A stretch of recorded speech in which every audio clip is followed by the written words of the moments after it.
रायगड़ा जिला मुख्य चिकित्सालय रे अव्यवस्था भितर व्यवस्थित चिकित्सा। रायगड़ा जिला मुख्य चिकित्सालय उपरे 11टी ब्लॉक रो 11,37,000 लोक निर्भर करुवा बेले चिकित्सालय रे चिकित्सा व्यवस्था अति दयनीय।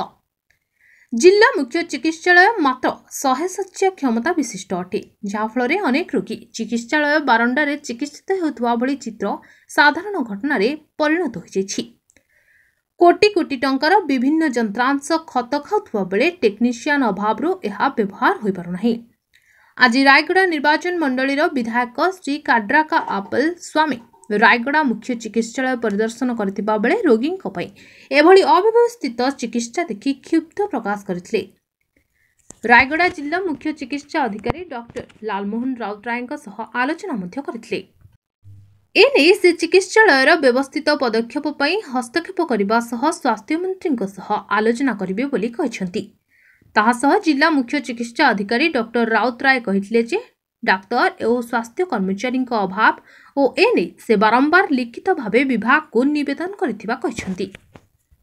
देखंतो मो आज रायगड़ा मेडिकल परिदर्शन करने आसते बहुत रोगी बेड न थाउनु तले शोचंती।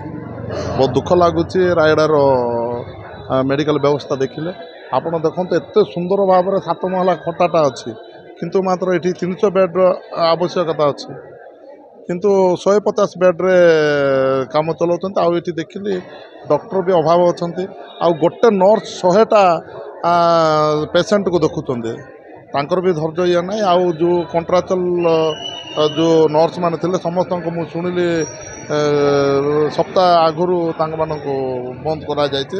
गवर्नमेंट मो सीडीएम सार को कथा पर गवर्नमेंट ना बंद कर दी बोल मु निश्चित भाव में मु काली की विधानसभा को जाकर आमर मानवर स्वास्थ्य मंत्री को मु ए कथाटा जनइबी।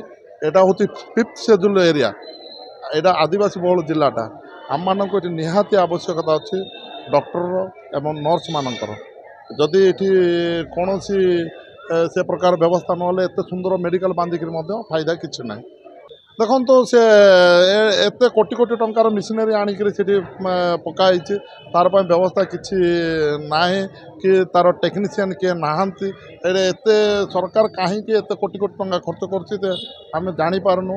एटा आम मान तो आर निश्चित भाव में ऑडिट होगा कथा एवं आसिकी यहाँ आम स्वास्थ्य मंत्री को मुझे अनुरोध करी गोटे दिन आसिक ये परिदर्शन करूँ एवं आमर आदिवासी लोक मानकर एवं गरीब लोक मैंने जो प्रकार मेडिकल बोलिक हंतसंत होती से देखिक बोधे टे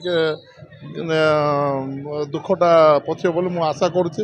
आबे भी आम जदि रोगी को ये आसुचु आम शुणा पाचु कोरापुट पठा होची पुणे एवं कथा कहले ब्रह्मपुर नहीं जाओ बोली कहते एवं पैसा थिबा लोक मान को विशाखापाटना नापा कहते। से जदि MBBS पाठ विशाखापाटना डॉक्टर भी करते कोरापुट डॉक्टर भी करते ब्रह्मपुर डॉक्टर भी तो ये कहीं भल हम ना।